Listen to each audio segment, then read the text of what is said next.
Hello everyone. Today I'm going to be going over the Halloween's Gambit, and if you have not heard of it, it's actually a very interesting opening.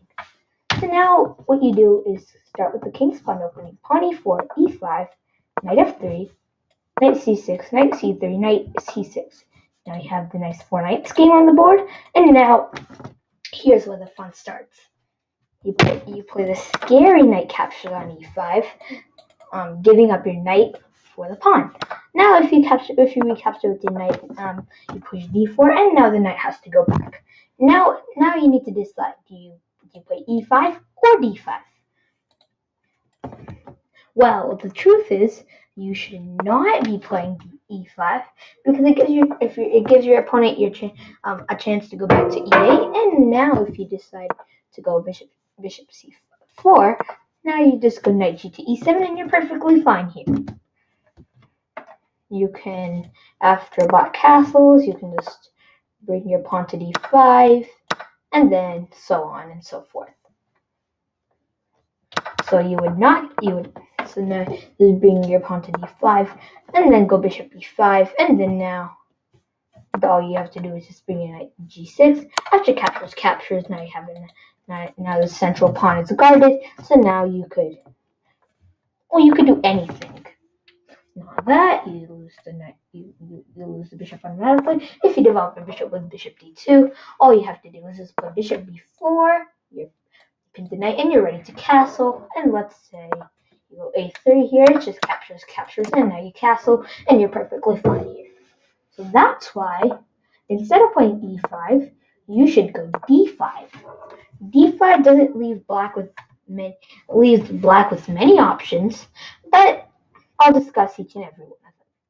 You would not go back to b8 because it's horrible after e5, like your position's horrible. Well, you sacrificed your knight for a pawn, but you're completely behind in development, and once the bishop surfs out, this lonely king on e8 will be a very good target for you. So that's why going back, instead of retreating your knight, sorry about that.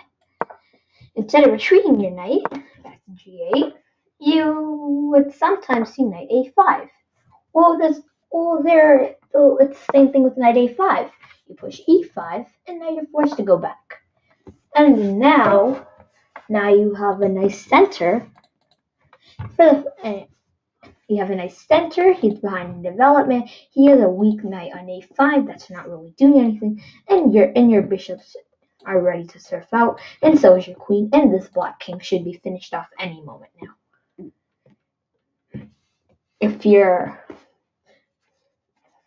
Just a reminder, you should only be trying to play these openings against beginner level players. If you play this against a grandmaster, they might be able to hold this, but if you play this against a beginner level player, you should be able to finish them off easily. Beginner and intermediate, not advanced. So going back, now after d5, you could go knight b4. But that's even worse because now after a3, you just have to return your knight to a6, and still as we speak, you learn that this knight has to go back to g8, and now it's the same thing, but this knight is on a6 instead. So going back, now all these lines are fine to play. That's a good one, but you should never, if you're playing this on black side, you should never go knight to e4. Let's see why. So now after f4, you only have two options.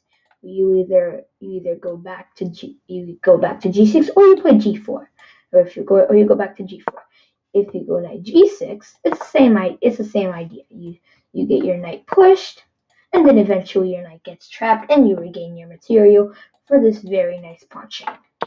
Going back, if you decide to stay in the center, then after you move your queen to d5, so you're bringing out your queen early, and after d6 and bishop f4, now you're cutting off blocks important squares for development. See, now this white square bishop is very useless.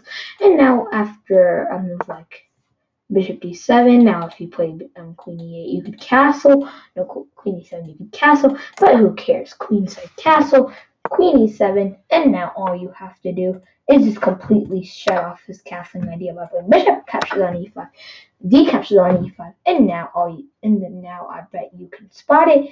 All you have to do is just bring your queen towards your opponent's territory. You go queen c4, and now if he dares to queenside castle, all you have to do is just go queen b3 and just bring all your pieces into attack just like this, and you should win this easily. Going back, so knight e5 is not also not a good idea. But here is, so I just proved all the reasons why knight g6 is not a good idea. So now we could go knight g4. But knight g4 is the biggest blunder you can ever make here. Can you spot the reason why? Yes, it's because nope, it's not because of h3, because he can still go back to h6. But okay, you do get this nice kingside shield. But after you go back to g8, you just go g5, and this knight is trapped. Yes, I do understand that. But there is actually a much simpler way, and it involves a tactic of removing the defender. Can you spot it? Yes, it is e5. e5 removes the defender of the knight, and after you move your knight to h5, you just capture on g4. So now you have now you're up a knight. No, now you're not up a knight, but you're up a pawn, and now you might as well have even trapped your opponent's second knight. But look, you have a nice center. You have your knight back. Your queen is developed. Your bishops are ready to slice through. And after you develop your dark square bishop, you can queenside castle, bringing the king to safety. And as this king is sitting on e8, waiting to be mated, you could have a lot of fun. So that's it. Those are the reasons why the Halloween Gambit is really good, as I say it. But I don't play it against my level players, only because it is very risky. So if you're a risky player, this is the opening for you. Going for a direct Halloween Gambit and taking your opponent by surprise is always the best thing you can do. Remember the move, knight captures on e5. Now after knight captures on e5, remember, play d4, knight c6, and now do not play e5. It gives your opponent your chance to go back to g8, and he's perfectly fine here after he brings his knight to e7. Remember, you have to push d5. d5 does look very tempting, but d5 is the way to go. As I proved a bunch of lines to you already about why this does not work. So now you got that. You should not push e5. Okay, so thanks for watching, and I will see you soon in the next episode. And continuing the coverage of the Tata Steel Masters Chess Tournament and whatever else. And one more thing. The comment section of my video does not work. I recently found out that it does not work. I don't know why that is. Ever since I started this YouTube channel, I've been trying to figure out why that is. But you can, if you have any suggestions, you can just send it to to my email for business inquiries at let's see. If you would like to know my email, it is VISHYUTHEITI@gmail.com.